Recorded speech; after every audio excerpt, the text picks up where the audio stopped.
Episode 26, Catflap Chats. I'm surprised it's got this far, to be honest, but we're in the house today with DJ Navicii, Josh Navidi. How are you, pal? You all right? What's happening, buddy? All right? How was it?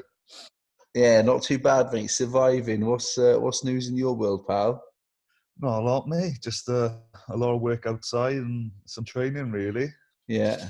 And getting on the decks. Having a little practice here. Yeah, trying to be like Spice, really. So DJ Spice. What have you got there? You got a nice little coffee, have you? Yeah, just a bit of the Fat Dragon, innit? Oh, nice. Oh, yeah, bit of Fat Dragon. I got that. Although I'm cheating on them today. So normally I have a beer every episode. And to be fair, Tiny Rebel Brewery, I got the merch on now. Like Tiny Rebel Brewery sent me a care package with like a load of cans and. I did actually clock that was on. You got the hat. Hey mate, you got to big up the merch, didn't you? To be fair to them, they sent me a load of stuff. So and beers. So we'll have a beer when we can catch up, mates. But today I've got the cold brew today, 80/20 instead of the Fat Dragon. So I'll have to edit that out so Dylan doesn't hear it. I know, mate. I know. Oh well, you can send me some cold brew. We're gonna get it on. So, mate, nice little slurp there. What's lockdown like for you then, pal? Obviously, no sport at the moment. No rugby anytime soon. What's lockdown been like for you? It's been nice. I have enjoyed it, but it's got to a stage now where just missing playing again. Like the first week or two is nice because you can just switch off. And let the body recover, and then I'll start like slowly training and get back into a routine. So it's quite nice. Normally, I wake up in the morning, have my coffee, and do a bit of work on the laptop for the car stuff. Yeah. And then normally I train about 9:30, 10. So I get it done in the morning because I know if I do it after 12 o'clock and the weather's nice, I won't do it. So I end up burning it off. So I try and get all the work done in the morning, so my weights, or if I need to do a bit of like conditioning, say go out on the bike for half hour, just burn those calories when we're not really doing anything in like just sat around. We can't really do that much at the minute. So fingers crossed we'll be out of this soon and back playing really. Yeah, I know, mate. Is this the longest then you would have had off since turning pro in terms of letting the body recover and not smashing it up? Because normally, like pre-season, we have 4 weeks off or 6 weeks off, and normally the first like week or so you just let the body recover, and then the second week is slowly getting back to some training. Third week of training, and then either like the fourth week before you go in, you try and have a deload week. Yeah. So it's not you're still training flat out. So you're getting ready for pre-season really. That's the main thing.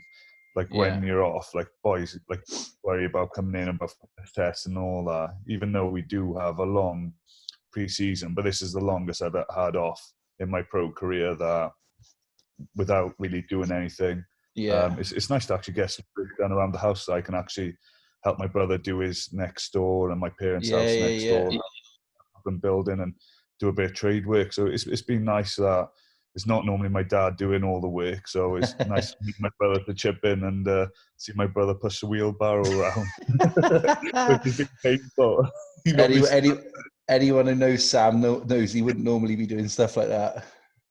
No, but obviously with the gym and a family gym and my brother's salon, we've had to close. So my brother's just launched a website yesterday that you can get hair products and obviously dye kits. So.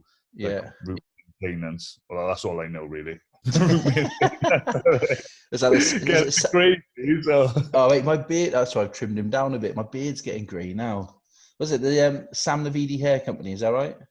Yeah, that's it. He's just. I think it's Navidi Hair Company.co.uk. He's just launched now. So if anyone wants to go on there, get their root. You can book and all that on there when he's but you can order stuff off off the website. Happy days. We'll chuck the website up on socials, boy. So what's training? Have you had much contact then from like Welsh camp, and I assume Blues camp every week, and different training regimes based on what you got? Is it? Well, no. Well, they're not allowed to because of furlough. So, like at the start, Okay. we went full furlough, so we did have contact. But Yeah. with Wales, we can like obviously message the conditioners and stuff if we need anything. But a lot of stuff got sent out before we all went into furlough. So, Okay. like sessions and all that, like maybe for the younger boys a bit different because they haven't been doing it for a long time. But Yeah. my background's from the gym, so Yeah. I understand what I need to do to make sure my body's right for when we come in. Yeah. But the thing is it'll be like probably when we come in, it'll probably be a month of training, so it'll be a pre-season, Yeah. and then the games. But we're going to be mad. one of the last things going back. Like the Bundesliga started back, but it was like when they were celebrating, they were like, "We're allowed to do that." But they just had a spike, so I don't know what they're going to do with that. But it's mad, mate. I live in the Bay, and just even walking around the barrage, you're still seeing groups of people just hanging around, sitting on the park and stuff. You're just like, you don't understand how bad it's going to get if we keep doing this. No, we've been lucky that the Welsh government have kept us in. Yeah. So we just see what happens now and just governed by the government and see when we can all start like properly working again. And I think lots of people are clamoring for sport to come back, but also it can't be at the expense of safety. And I'd love to get a day down the Arms Park, and I used to do hospitality all the time with work, and now I'm not doing any. I'm like, I miss it again now. So fingers crossed, mate. Like the supporters and stuff like that, that's a big thing. Like we got to consider. So everything's going to be put in place for like everyone's safety they're thinking about, so which is a good thing. Yeah, of course. How many times have you been asked to? I've asked you a few times. How many videos you've been asked to do now? I get 3 or 4 requests a week, and I obviously text whoever I text. You must hit hundreds. Yeah. So normally I try and like leave it for one day so I can just reel them off. Yeah. And normally I get probably like 2-3 a day. Like, so I try and like plan them so I can just reel them off in one sitting. Yeah. Get like I know it's 30 seconds, but sometimes you're doing stuff and it's hard to get them done. So I plan like a little slot to get it all done and videos. But I done one for Caerphilly RFC after say for the player of the year, mate. Oh my god. Richie had to do about I've done it probably like 15 times. And then at the end I thought, yeah, I've nailed it. And then I got his name wrong. I said his surname was Eddie and his Edie. I said he's like, oh, by the way, the name's wrong. I was like, but luckily I'd done one take and it was done. So but like, oh no, it's good though. Like I know it keeps people going, and of course, schools and some kids as well, which is nice. Yeah, so definitely. As long as I smile on someone's face, mate, it's happy days, isn't it?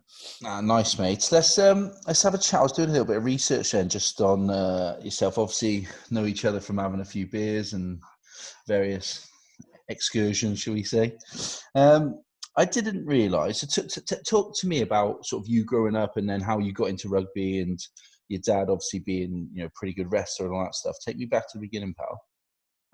So basically, like I started playing when I was about 6. Yeah. And then so I started playing, like obviously watching John Lomu. It was against England. I remember it. I think it was 1995 would have been.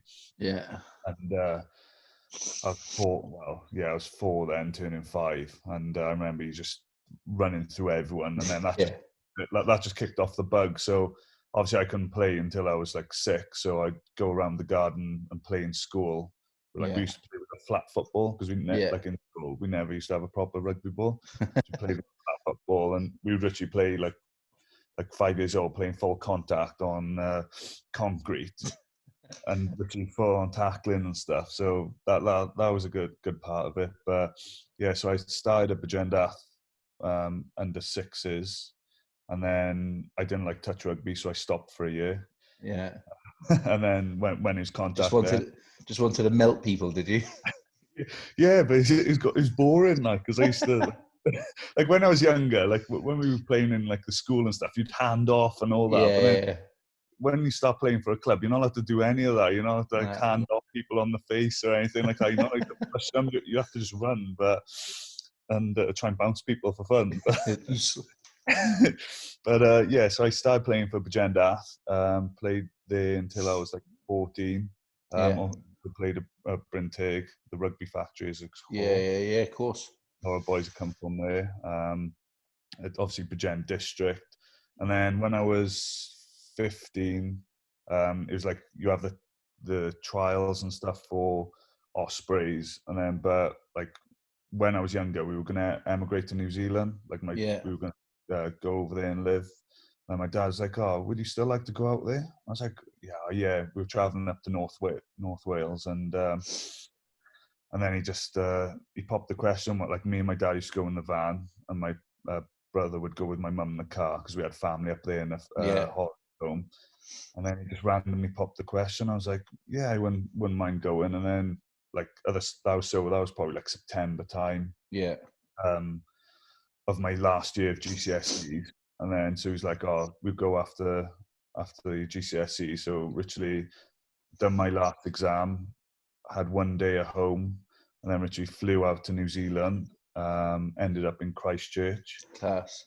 And then it was random, like how everything like came about. So we basically like people saying, "Oh, go to like Canterbury." So like Rugby Park is where all the facilities are, and literally like knocked on the door, like you could see people coming out in and out of the gym door. So my dad goes out, knocks on the door, and then like they invite us in. So they sit down with us for about like 2 hours, explaining like everything they do, like academy, who they've had through. It was mental, like show us around all the gym. I remember like I feel like because we went back there a couple of times and trained there once or twice. My dad started like spotting people and all that in the gym. It's mad. I was like, because you see like a couple of like the Crusaders players, like saw Dan Carter kicking. Like I never like bothered them or anything, but you just casually kicking and stuff like that. And like, this is my dad like spotting in the gym while I'm doing my stretcher. But yeah, so they said about that age when you're like A levels in school, the best place to go is college rugby. So so they said like they gave like doing that they gave us 2 tickets to a game that was happening there on the weekend, and it was Christchurch Boys High versus Christ College, and the 2 rival schools. So we thought it'd be like over here like when I was playing, like it was a big thing, but it kind of dropped off. So we ended up there, and it was like 5,000 people watching a college game. Was there? Yeah, so it was crazy. So like then we kind of decided, oh, that's the best route to go. Yeah. So I ended up looking at St. Bede's and Christchurch Boys High, where Cardiff from, and then in St. Bede's they had like a ESOL program where foreign students would come and learn English and play rugby, and do that. So I done the rugby side of it, but I went into mainstream classes. Yeah. So I ended up going to St. Bede's then and play there for the first year, like because I came late, like halfway through the season. So then the second year, then I had like a scholarship there. Class. And then we came third in New Zealand. We won the South Island competition. We had the Moesca Cup. So do you know the Ranfurly Shield? I've heard of it. I wouldn't know what it represents, but I've heard of it. Basically, like it's the school's version of like the Canterbury and all that. You defend it at home, and then when you go to top 4, that's the only time when you defend it from home. So we had that. So it's quite a special thing. So the team previous had it, and then we kept it for the full year. And then when we went up to top 4, then we lost it to Hamilton Boys, which I'm sure Kerbalo was playing for them then. You must have played with or against some. You must have played with or against some boys who have gone on to have super careers and national caps. So one of the boys, the previous year, so James Lenchie's, who I played with, ended up playing for Highlanders. And I'm not sure if he had a cap. I don't think he's had a cap, but he's been called into the squad, the All Black squad. So he's trained with them. There's a couple of boys who have represented Canterbury. There's a couple of boys who have gone over to Japan to play. So like we had a real good team, and there's like some fond memories over there. And I'll tell anyone, if you plan to go anywhere and travel, go to New Zealand, because you can go from north to south and it'd be completely different, but the weather's so nice. But then obviously the rugby side of things, they're just mad for it.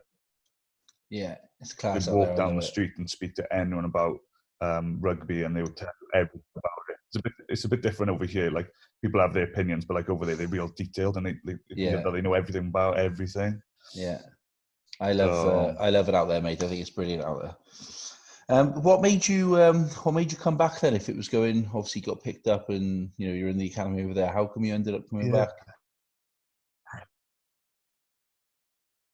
So it came down to, like, at the end of the day, I'm a Welsh lad. I had opportunities at Canterbury to like sign for the academy and stuff.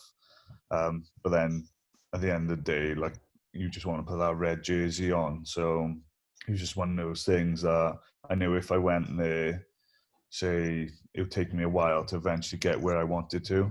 So I always said when I was younger, I wanted to be playing international rugby by the time I'm 23. If I wasn't, I was going to retire.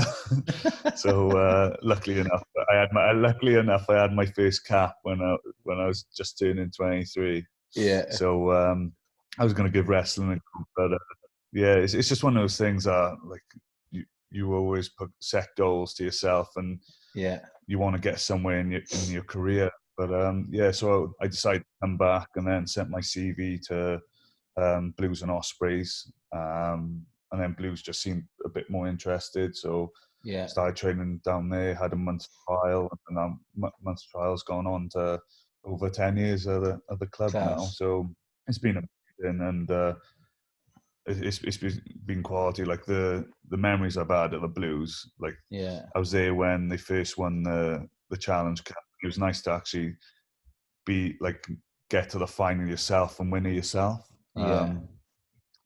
Bilbao. So it was amazing. Obviously, I didn't play long. Contributed 3 points, which I'm happy about.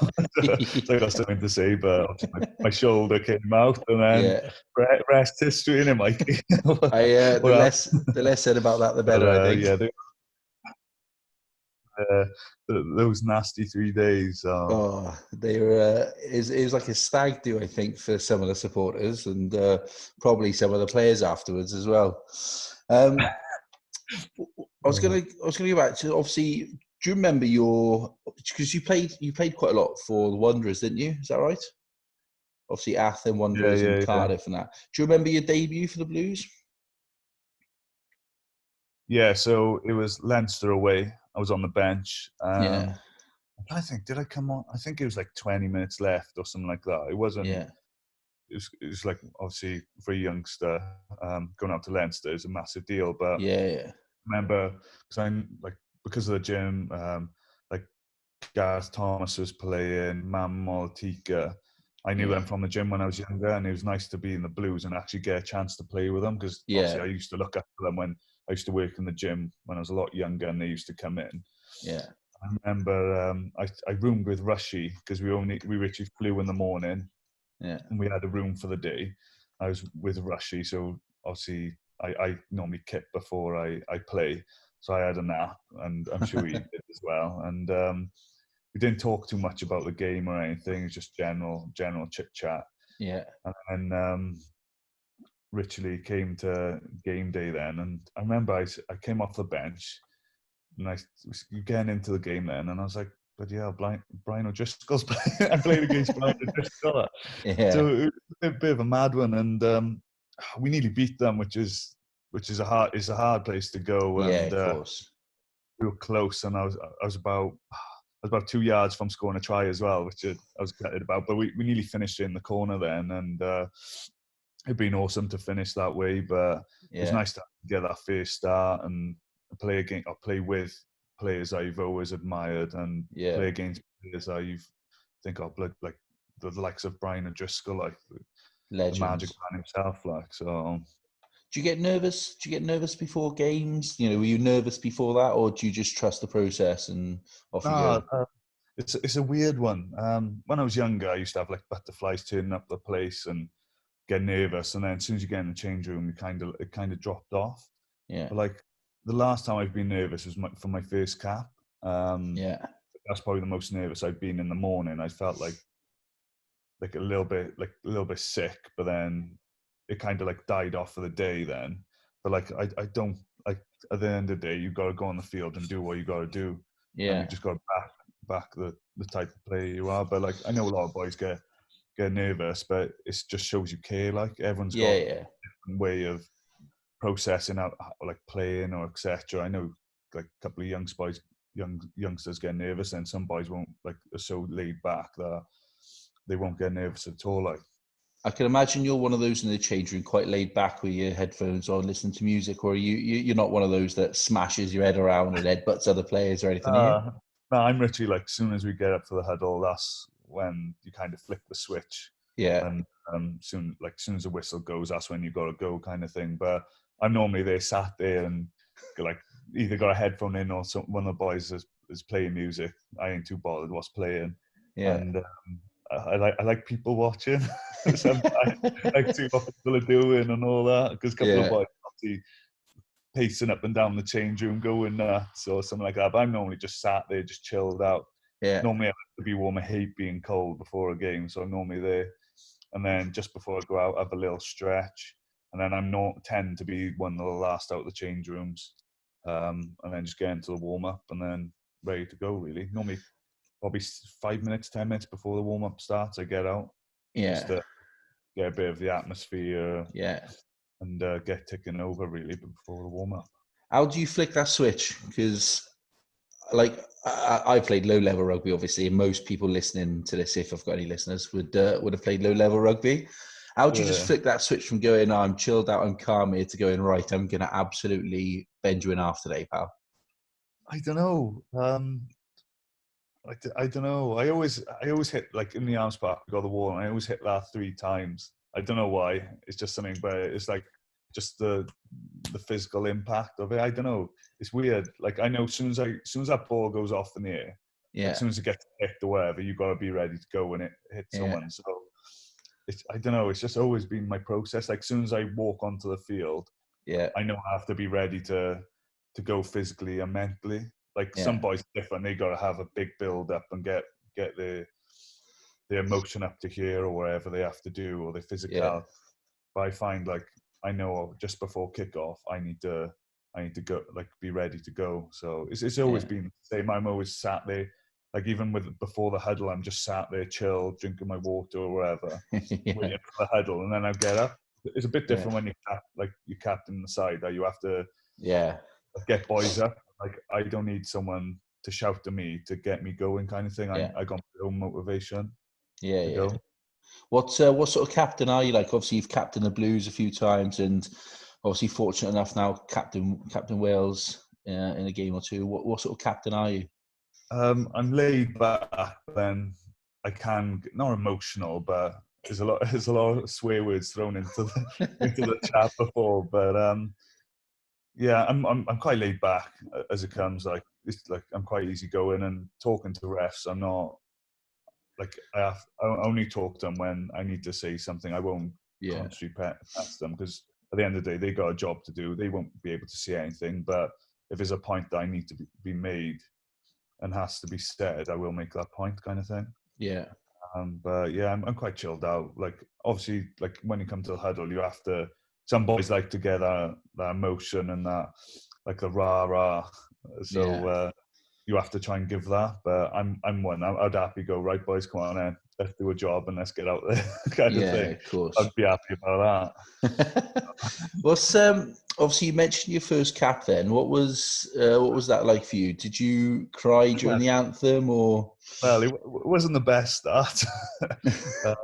So broke my nose and got knocked out.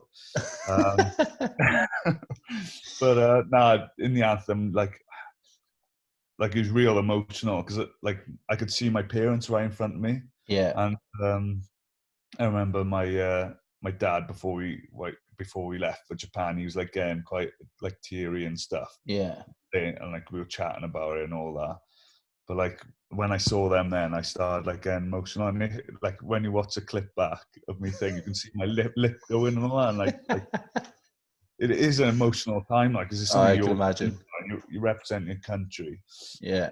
Obviously, the anthem, huge, it's massive. Yeah. But yeah, so like I didn't have the best start, losing to Japan out there, breaking my nose and getting knocked out. So wasn't the best, but it's probably one of the warmest places I've played, like a game I've ever played in. Because when we went back out there for the World Cup, obviously it was later on in the year, but it was nowhere near where the humidity and the heat. Yeah. We played like 2 o'clock. It was like 2:30 midday. And it was unbelievable, like how hot it was. Just dripping. We had to have water breaks. It was like 20 minutes, and then we would have water break. But she was like 90% humidity, and it was like 30 odd degrees, 32, 33 degrees. Savage, that is. And it's just sapping. It's like you can prepare like as physical and as fit as you want to be, but like weather-wise, like heat, you can't unless you're out, like you've grown up or you're out there for a while before it. Yeah. That's brutal. What's obviously you had a bit of a gap between your sort of first and second cap, but in that time, obviously you were playing for the Blues, and you know people got their own opinions. But you know when you look at social media, and obviously I watched the games and stuff, didn't know you then. You know your name was always mentioned as why is he not getting in those squads. How was that for you when you're performing for the Blues? You know week in week out, and other boys getting picked either from the Blues and. You know, obviously you got Warburton and people like that, fair enough. But from other regions as well, they're getting picked, yet you're the one who's probably standing out maybe a little bit more at the club side. Yeah, I think like after the summer tour, it was difficult like for the first season. So you got like autumn coming up and then Six Nations. Yeah. When you don't get picked in that, you're kind of like, oh, like gutted. But at the end of the day, like I always used to just flick that switch and go, right, I got to do my job at the Blues first before you step into that red jersey. But it was difficult for that probably first season. But then at the end of the day, I was like, well, if it's not meant to be, it's not meant to be, and I just got to keep doing what I have to do for the Blues, and eventually just keep knocking on that door, and it might come.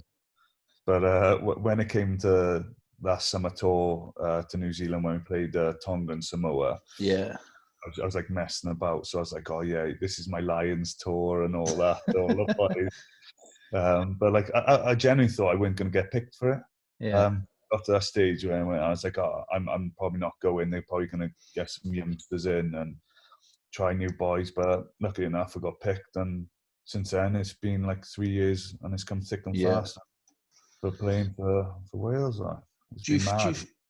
Obviously, in the back row, Wales somehow just keeps producing player after player after player. Do you ever? What's it like for you when either you're in camp or even at the Blues as well? You know, you tight with all the boys or in the back row, or is it, you know, can it get a bit niggly at times? Like you're taking my place, you're having it, or?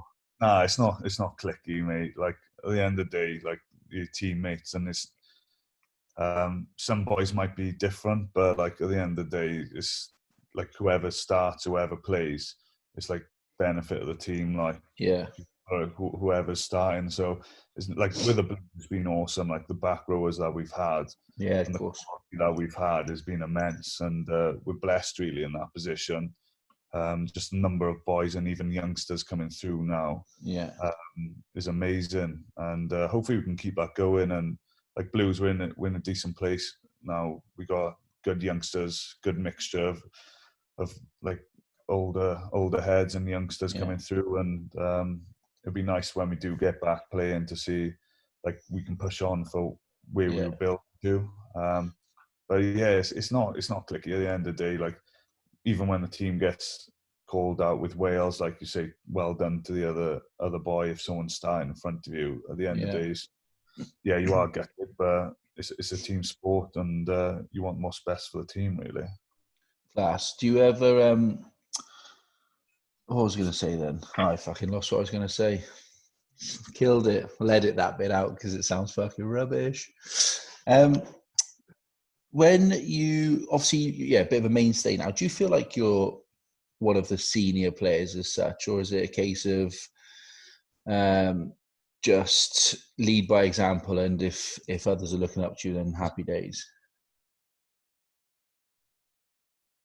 Oh, I've lost him here. Can you hear me, pal? Yeah, it was going a bit jittery. Hang on. Oh, yeah, cut out then. We can edit all that out, pal. The power of audio. Perfect. I was going to say, do you feel like one of the sort of senior players in the teams now? Because obviously, good few caps for Wales. Obviously, being at Blues 10 years. Do you feel like that, or is it a case of you still chucking it around with the youngsters and having a go? With the Blues, yeah, I still like. I'm an old head. I've been there. Like when I was 25, I was like one of the not the oldest, but one of the boys who's been there the longest. But I still feel like I'm 22.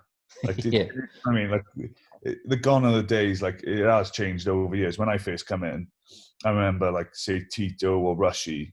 Unless you were spoken to, you wouldn't speak to them, kind of thing. You keep your head down, you sit in the corner. Obviously, Gethin was like on the edge of our corner, and he'd always keep an eye on us. Yeah, like you wouldn't say anything to them until you were spoken to. Like as like cultures changed and all that, like youngsters, like we have a good bond of the Blues that like all of us will go out together, and it doesn't matter how old they are or wherever. It's a good click that we have got, and obviously the respect is you'd hope is there, but but like it has changed from back in the day where people would come in and not talk to you, kind of thing. But I can see that from like the very young academy boys now. Like I always say hello to everyone and all that, but you can see like they're a bit shy and keep their head down. So, but I'm one. I'll talk to anyone, and if they need help or anything like that, I will. Yeah. Like I'm always there to talk to. I'm not someone who will turn them away, kind of thing. That's nice, mate. Talk to me about last couple of years then, obviously with the Blues European Cup win, and then obviously, with Wales, there's been, Grand Slams and World Cup and so on. Talk to me about that. It's been a mental roller coaster. Like it has, yeah. Someone said like, a couple of years ago, do you the last World Cup, do you think you'd be playing next World Cup and being in the semi-final? I'd be like, nah, not a chance. But it was amazing. It's something I've always dreamed about. It's always been my ambition to go play in the World Cup and obviously go and win it. But like where we got to and the way that the boys played was immense. And getting to that semi-final, it's been a special part, and it's a memory that I'll remember for the rest of my life, and just all the experience and the memories I had with the boys. Yeah. And being out there, it was amazing. Because it was my third time out in Japan, because obviously my first cap, my under-20s World Cup was there as well. So I kind of knew what I'm in with the heat and stuff. But it was amazing, and the people out there just bought into it, and they just went massive for it. It doesn't matter what team you were or anything, but when we went down to where we had the open team session, and it was like 30,000 people watching it. Yeah. Bloody hell. And they were all like singing the anthem, like Carl and Lamb. And it's breathtaking, really, that they went to that so much trouble to learn those songs. And like when they used to say "Go Go Wales" and "Go Go Cymru" and stuff like that, it was immense. But that Grand Slam, like the start of the year, was unreal. Like the way we won it. Yeah. Like when we played Ireland in the last game, and we were like going to win it. It's like I've never played in a game where you look at a side, and they were baffled. They didn't know what to do. And this was like 20 minutes in. They were like gone. They were like heads down. None of them were talking to each other. It was just one of those games that everything went our way, and it didn't feel like we've just controlled it. It felt comfortable. Yeah. And it was like at no point did we like think, we're gonna throw this game now. It was just one minute after another, just like keeping the pressure on them and building, and for them to have the roof open and stuff, and the way that we played in it.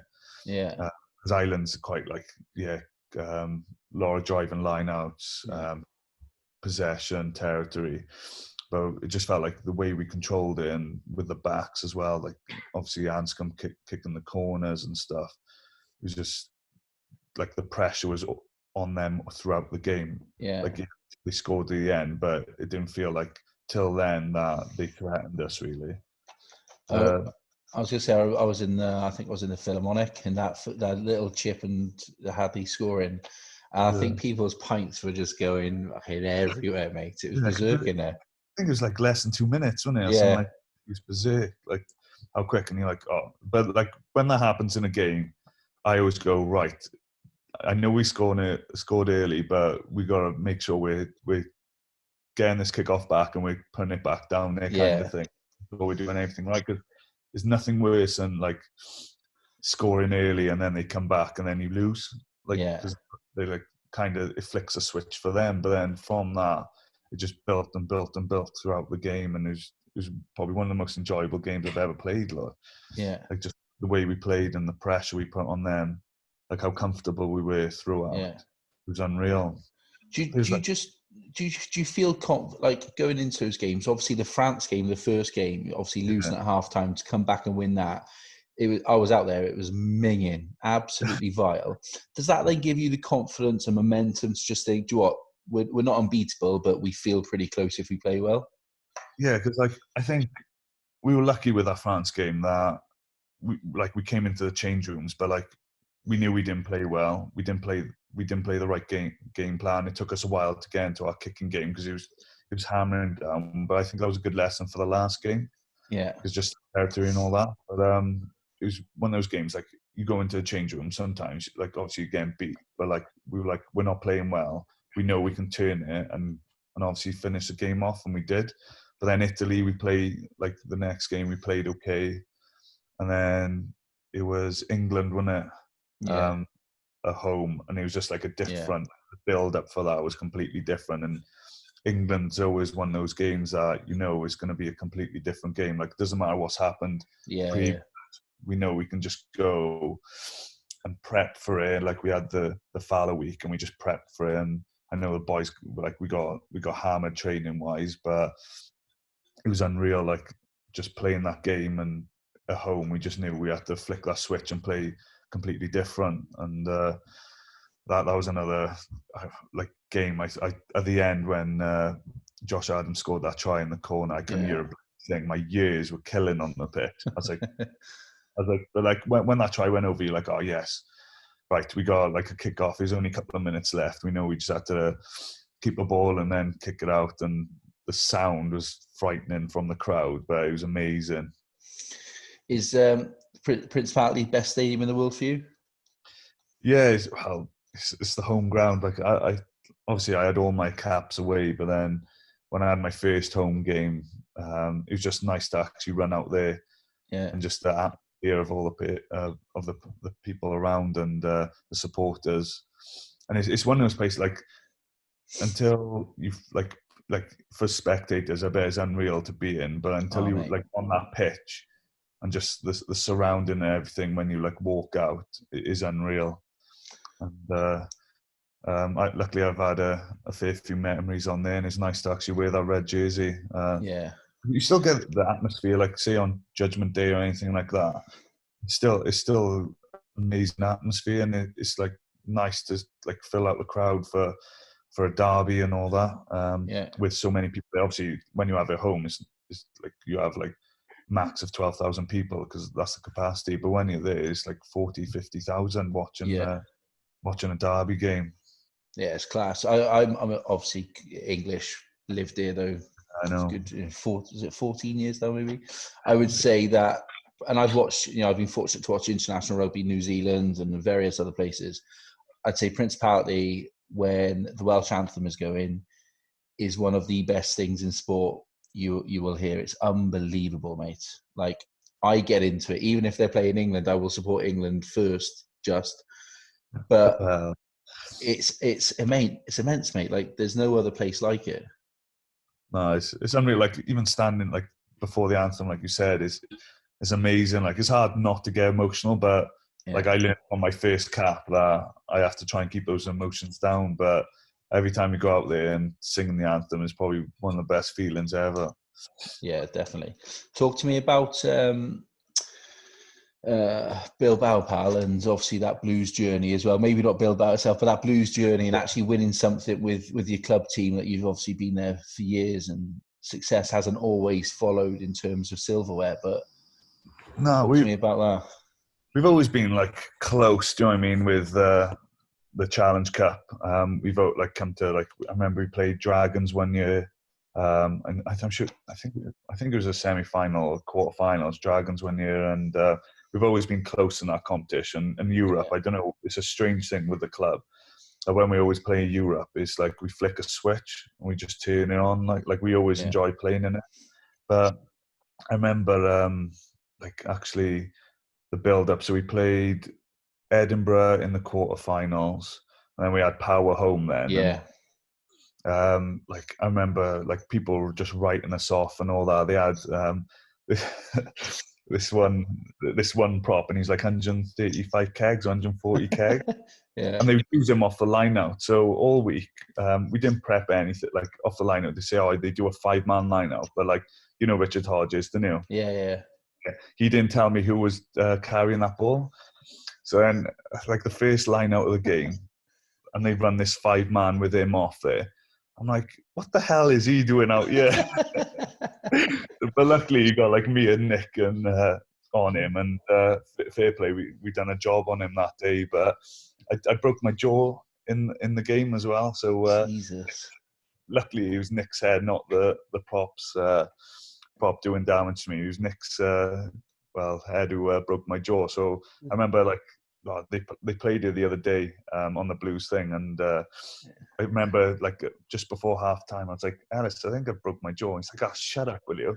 So anyway, like it went past, and then at the end of the game, I was like, oh, Doc, can you have a look? And he had a look, and then I had an X-ray on it, and I broken it, so I had a plate put in, and then literally I had the plate put in like 2 weeks before Bilbao, and then going into Bilbao and dislocating my shoulder 5 minutes into the start of the game. Yeah. Oh, it was a nightmare, really, because like there's a couple of games I've gone out on a pitch and going, oh, this is my day, and you feel like ready to go, and you feel like you're just going to be on form. And like at the start of the game, I was feeling good. I felt like explosive, and it just felt like everything was going my way. And then when my shoulder did pop out, obviously I was devastated because you work for so long, and like over the years, it's just like that's what you dream about, playing in the final. And obviously just contributing 5 minutes to it is gutted, but fair play to the boys. Like the way that the game panned out, like before halftime, I was like when we came in for halftime, I was like, come on boys, we got this. Like we're still in the game. And like the boys' heads were down and stuff, but like amazing. Like we came out, and the first like 2-3 minutes end up scoring a try, and then just turned it up from there. And fair play to the boys for digging in and getting the job done. And obviously, like it's a memory that I remember. Obviously being on the sideline, but the boys were playing like an hell of a shift to get that win. Yeah. So it's like I'm a real bad watcher. I am. So I can lose my head quite quickly. That's why I'd struggle with coaching because you can't physically do something. You're relying on someone else, but you have to put trust in someone else. But I've always been like that. I'm a real bad watcher, but fair play to the boys in doing that. And to be honest, like the celebrations after, I think I made up for it. Yeah, I think you led the party, pal. It's funny because obviously you are not funny, but you were in a sling, and I had my arm in that cast because I tore my bicep off the bone. So that not that night, but the next day when we were all in that Molly Malone's, I was because I was stood next to you. I was signing things. I was having pictures with people, just signing stuff. Catflap 12. You rugby players like, oh yeah, you know, back row hooker or whatever. Mate, wild, fair play. It's unreal. It was so nice to have all the supporters there as well. Like everyone mingled together, but it was a special day, really. Yeah, it was classmates. You talked a little bit then about sort of your mentality and like being a bad watcher, and obviously, you know, you've had, you know, a couple of injuries and that sort of stuff. How do you keep that positive mindset when things aren't quite going your way, whether it was not getting in Welsh squads when you're a bit younger or getting injured, stuff like that? How do you stay sort of focused and positive? I don't know. I don't dwell on things ever. I feel like it's pointless. Like there's nothing you can do about it. It's uncontrollable. Like yeah, you're injured, but then at the end of the day, you got to get past it, move on, kind of thing. So it's nothing I've dwelled on or thought, I'm injured, I can't do much. But like you can control stuff that's going to happen after, and at the end of the day, you have to go forward because the world keeps spinning. So you got to just keep moving forward and keep doing what you're doing, and just keep your head down and get on with things. That's a big thing for me. Like I was just trying to think like to keep my head down and get on with my work. Like there's no need to dwell on anything. You just have to get stuff done. Yeah. How do you get much? Something I spoke to some of the other boys about. Do you get much sort of shit on social media in terms of like trolls or people coming after you after performances or selection? Whilst you shouldn't be picked, so and so should be picked. Do you ever get much of that at all? Yeah, you do now and then. I don't look at it. I don't see the point. Like, do you know what I mean? Like, yeah. Like a lot of things, like when you're younger, you do tend to look at it more. But so you do look at it, and like you have one bad comment and then 10 good comments. You always dwell on that one bad comment. Yeah. It's one of those things. Like take those 10 good comments and just thrive on that. It's always going to be someone out there who's not happy with you or always favors something else, or do you know what I mean? Someone's always got a different opinion to you, so or to whoever. So just always take those good comments. Like I know, like some boys have had it bad, and it's not like a nice thing. Like yeah, you can sit behind your phone or your laptop and say whatever, but like if you saw that person in real life, at the end of the day, they're a human being. So just respect them. Like I've gone back after a few people when they've been tweeting. I remember Dicko was at the Blues and someone tweeted him, and I ended up like offering out about 10 blokes. I was just like, you're all sat at home in your pants, like 60 years old. The game's different. Like, what are you getting out of this? Like, fuck off. Yeah, I think people just need to just be positive for someone doing something. Do you know what I mean? Like I know like people have got opinions and want to voice it, but like just for someone doing well, like it's negative energy kind of thing. Oh mate, mine's like I've said it 100 times. Like I probably don't earn 100% of my salary every single day in work. You know, some days you're just at 70%, 80%, 90%. That's just life. Like you can't operate at that level every single minute of the day. Really winds me up sometimes. Mate, let's kind of leave the rugby now to a bit. Oh, actually, one last thing. What do you prefer, 6, 7, or 8? Oh, mate, I don't care. Genuine. I've asked this a million times, and like as long as I'm on the pitch, I'm happy. Yeah. I always say like 8's nice because you get your hands on the ball a lot. Yeah. 7, you're always in the action, and then 6, you kind of like a bit of both. But like as soon as a scrum or line out's gone, you play your own game anyway. Like I've not tailored it to go, all right, I'm 7 today, so I'm gonna jackal everything. Like if it's a jackal opportunity, you're gonna take it. But like I get my hands on the ball and carry. So I don't care. Like as long as I'm on the pitch, I'm happy. Would you rather a highlight reel of sort of bouncing people off and scoring, or would you rather a highlight reel of melting people? Oh, bouncing people and scoring. Class, love that. So tell the guys what you kind of get up to away from rugby. Then obviously, I've seen you DJing at various places at various hours, and I know a few of the other bits you get up to. Tell us what you get up to, mate. Yeah, so obviously, like with rugby, you get a lot of spare time. So like I used to end up sitting down on COD, spending like 3-4 hours after coming home from training. So I got my decks really just to have something to do. Like I'm actually getting something out of. Like obviously, I used to have like my iPad. I had like some software on there, and I used to mix on that. But like just messing about, I didn't have a clue what I was doing. Yeah. And then eventually I got to know Spice, and I was like, oh, I know how to DJ a little bit. Yeah. And I was like, do it like, you know, like you have the crossfader, and on his decks he has it, so it just like cuts in straight away instead of like building up like the volume. It just cuts in straight away. So like he's like, oh, go on and show me. So I literally done it. I was like, what's going on here? So he's like, oh yeah, I can teach you, where have you? And then I got my own decks, and so I started learning like not teaching myself, but he teach me the basics, and I'd go and practice them. And then from there, it's like I got like vinyls now. So it's something I just enjoy doing outside of that. Is not, I'm getting something out of, not just like sitting down watching TV playing COD. Like I do like playing COD, you know what I mean? But like I'm trying not to, like you can spend a full day on COD and come off. So it's just something I can do for an hour or 2 hours and just enjoy doing. So I have done one mix, but I'm not happy about it. So I'm gonna do another, like that was hip hop and R&B and stuff. But I'm gonna do a dance one soonish. I think like a workout one, because I know people are doing a lot of workouts at the minute. Yeah, of course. What would be your vibe normally then? Is it that R&B and hip hop or dance, or what would you listen to when you're away from rugby? Normally, like at home, I would listen like either chilled music. Like I love like the Chili's, like back in the days, Green Day, Foo Fighters, Nirvana, stuff like that. Yeah. Some other stuff I could reel off and you wouldn't have a clue. But but like I can listen to anything. But like I'd probably like say in the car, I'd listen to more like rap. It's like Eminem, 50, like Drake, like stuff like that. And like Kendrick Lamar's and Matt. Like normally that's my go-to. Like is like the album he's put out. Like everyone's just like you could play one after another and he just smashes. So he's one of my favorite. But like I tend to like hip hop and R&B really. Not like I do like dance, but I like can't stand like techno or anything like that. But like you know what it's like you've been to Be At One loads of times. Like whatever's in the when I'm allowed.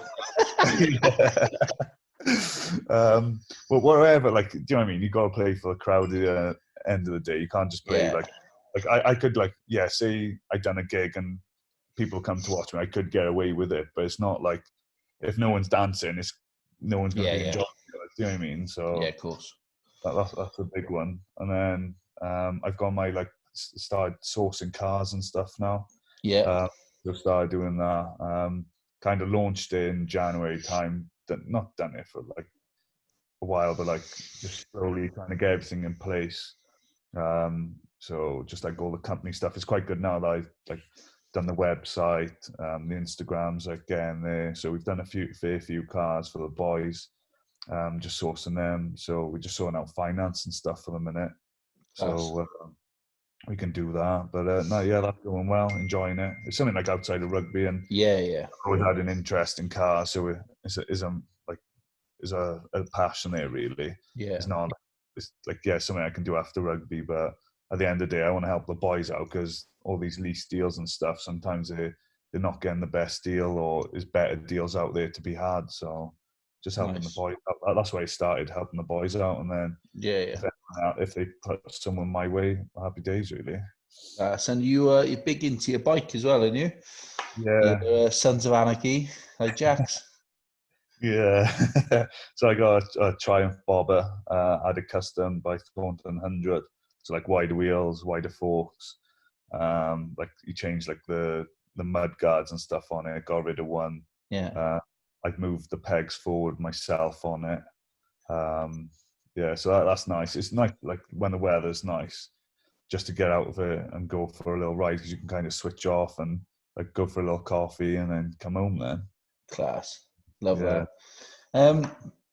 Mate, obviously you got the gym as well, so hopefully that goes up and running. But is that the plan to kind of run the car business, obviously the gym, and anything else that you want to do? I don't know. be a superstar DJ, you know.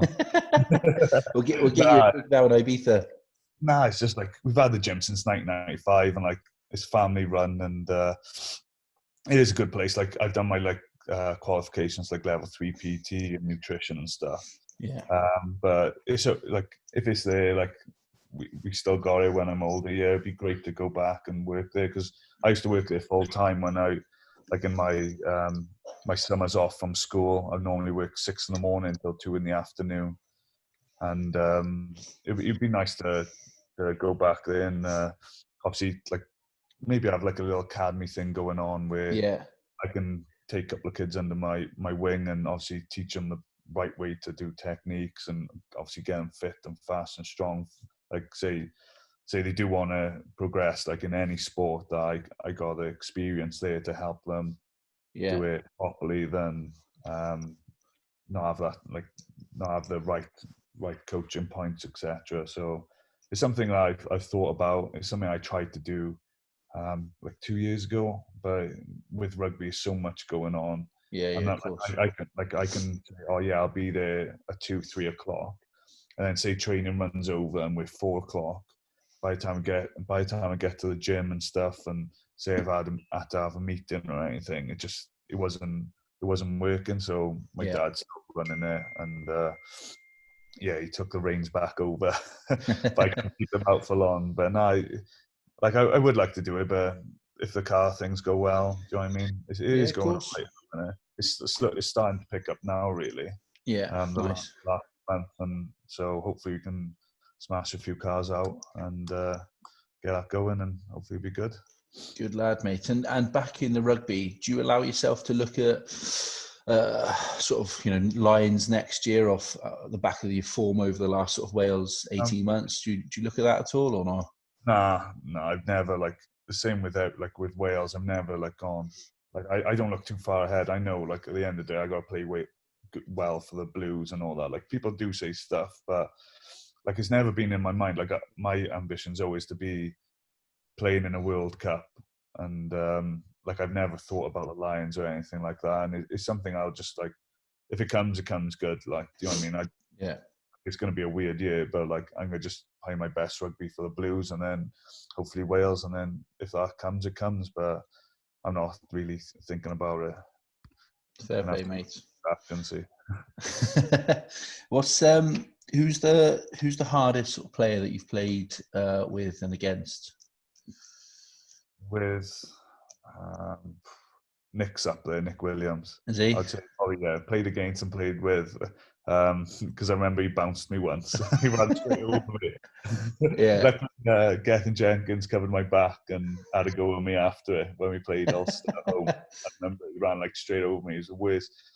I was meant to be off the tail of the line out, but I was in the back line, and I had to make up that. So basically, Nick had a 20-meter run up at me, and and he ran straight through me. So I'm playing with. I know he's getting on now, but what he's done for the Blues, since he's been there, has been amazing. And he's one that puts his body on the line, and to play with, he's amazing because he's his jackal, his strength, his carry, and everything. Yeah. He's one of the hardest. People are scared of him, kind of thing. So he's someone that you want on your side and not playing against. Fair play. Where's your favourite place to play away from the Blues or Prince Valley? Trying to think. Ireland's always nice. Say over in Ireland. So I think Japan was amazing. Japan was probably one the stadiums were everyone was amazing. Yeah. Probably when I was in New Zealand, played at Jade Stadium, but obviously in Canterbury now. Straight out that's obviously with the earthquakes and stuff. That was that they've stopped playing there now because it's structurally unsound. But that was probably one of the nicest surfaces I've ever played on, and the actual stadium, because they had a massive tower on one side, and then it was not as many capacity on the other side. I think that's probably one of the, as a youngster growing up, that's probably one of the most nicest experience I've had on a rugby pitch. Class. Nice, mate. Well, look, I won't keep you for much longer, pal. I appreciate you coming on. Obviously, hopefully see you back at the Blues and for a beer soon. Obviously, you're 4 more years now. We go again. So resisted the French calling. So fair play to you, mate. We'll fingers crossed we get back up and running soon, and we'll catch up, all right, pal? Yeah, sound. Thanks for Top man, appreciate. No worries, mate. That was episode 26 now. Catflap chats with Josh Navidi. So big thanks to everyone who listens and downloads and gives me feedback, whether it's good, bad, or just tells me it's crap. I'll take it all. Big thanks to Tiny Rebel chucking in the beers and a bit of stash, which being in my mid-30s now, I don't get any more. So very happy with that. And we'll see you all again next week. Over and out.